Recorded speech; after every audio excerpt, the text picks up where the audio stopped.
राज्यों में लेवल प्रथम शिक्षक नियुक्ति की बाधक बना हुआ है। यदि राज्यों में डीएलएड डिग्रीधारी अभ्यर्थियों की संख्या प्राप्त है तो ऐसे नियम की आवश्यकता क्यों पड़ी। तो ये है, तो इसमें कहा जा रहा है कि ये एनसीईटी के नए नियम से अभ्यर्थियों में दुविधा बना हुआ है। दुविधा ये है कि देश में शिक्षा के महत्व को ध्यान में रखते हुए राष्ट्रीय शिक्षक शिक्षा परिषद एनसीईटी समय समय पर शिक्षा के क्षेत्र में परिवर्तन करते हुए रहती है।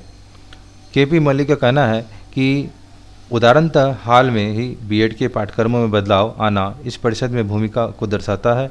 इस परिषद की स्थापना के पश्चात शिक्षक अभ्यर्थियों की गुणवत्ता में निश्चित रूप से वृद्धि हुई है।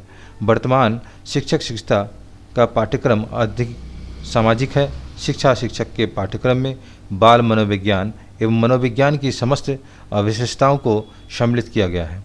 जाहिर है कि देश के एनसीईटी की स्थापना के पश्चात शिक्षक शिक्षा से संबंधित पाठ्यपुस्तकों की गुणवत्ता में सुधार आया है, जिसमें छात्र वास्तविक समस्याओं से अवगत हो पाते हैं और वर्तमान में सामाजिक परिस्थितियों के अनुरूप खुद को तैयार करते हैं।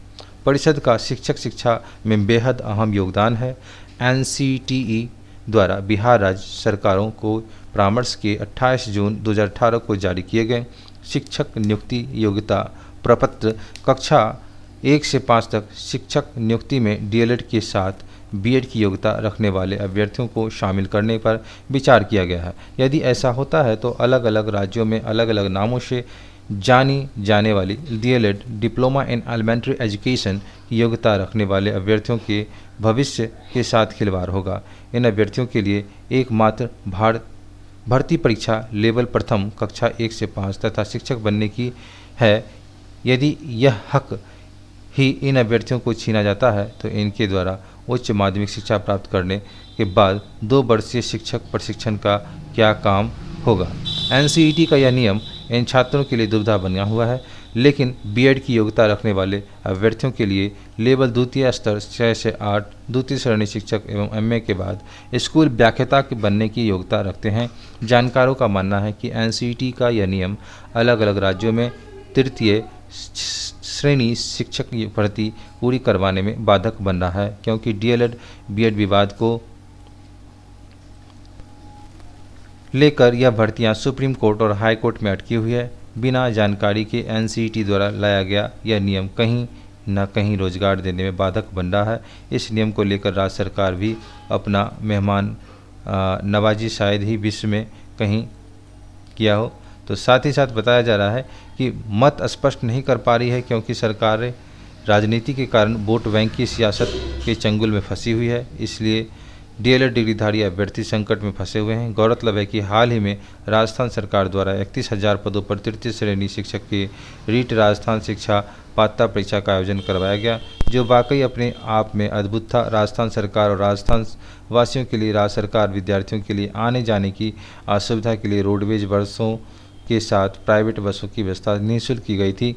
इसके साथ ही मुख्यमंत्री अशोक गहलोत ने प्रदेश के समस्त सामाजिक संगठनों और लोगों से आह्वान किया था कि कोई भी विद्यार्थी इस परीक्षा में समय भूखा न रहे। इसके लिए समस्त सामाजिक संगठनों और लोगों ने विद्यार्थियों के रहने खाने की व्यवस्था निःशुल्क कर रखी थी।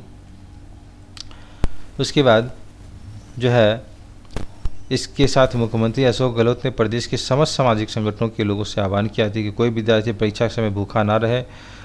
पर्यटन वाक्य पधारो महाएं देश को चरितार्थ साबित करते हैं। बताते हैं कि प्रतियोगी परीक्षा के दौरान छात्रों की ऐसी मेहमान नवाजी शायद ही विश्व में कहीं देखने को मिले। परीक्षार्थियों इसे रीट उत्सव की संज्ञा दे रहे थे। वहीं दूसरी तरफ एनसीईटी का नियम रीट परीक्षा में आफत बना हुआ है। बीएसटीसी बीएड विवाद जयपुर हाईकोर्ट में लंबित है। प्रथम सुनवाई हाईकोर्ट द्वारा बीएड अभ्यर्थियों का लेवल प्रथम कक्षा 1 से 5 तक परीक्षार्थी में बैठने की अनुमति दी गई है, लेकिन रिजल्ट पर रोक लगेगी। यदि बीएड वाले लेवल प्रथम में शामिल होते हैं तो बीएसटीसी अभ्यर्थियों के साथ अन्यथा अन्याय होगा। बीएसटीसी अभ्यर्थी खेताराम वांता बताते हैं कि बीएड वालों को लेवल प्रथम में शामिल किया जाता है तो हमारा हक छीना जाएगा। 3 साल बाद रीट की परीक्षा हुई, इसमें हमें हमारा हक नहीं मिलता है तो हम कहाँ जाएं और इस टीसी डिग्री का क्या करें। यदि लेवल प्रथम में बीएड वालों को शामिल करना ही है तो सरकार हमें बीएसटीसी करवा ही क्यों रही है। इसको लेकर बीएसटीसी के समस्त छात्र अपने हक के लिए बीएसटीसी संघर्ष समिति राजस्थान के बैनर तले जयपुर के शहीद स्मारक पर धरना प्रदर्शन कर रहे हैं। राज्य से हमारी मांग है कि राजस्थान सरकार एनसीईटी के पत्र में लिखे हमारे बीएसटीसी के अभ्यर्थी लेवल प्रथम शिक्षक के लिए पर्याप्त संख्या में उपलब्ध है। हमें लेवल प्रथम शिक्षक के लिए अप्रशिक्षित बीएड अभ्यर्थियों की आवश्यकता नहीं है। बीएसटीसी अभ्यर्थियों प्रिया सुमन का कहना है कि हमारे अधिकतर छात्रों की 120 से 125 नंबर आ रहे हैं। इसके बावजूद हमें संदेह है कि बीएड वाले लेवल प्रथम में शामिल होंगे और हमारा तृतीय श्रेणी शिक्षक भर्ती में नंबर नहीं आएगा। इसलिए राजस्थान सरकार से दरख्वास्त है कि सरकार हाई कोर्ट में हमारी मजबूती के साथ पैरवी करे और हमें हमारा हक दे, नहीं तो हमें हमारे भविष्य के ऊपर तलवार लटक जाएगी।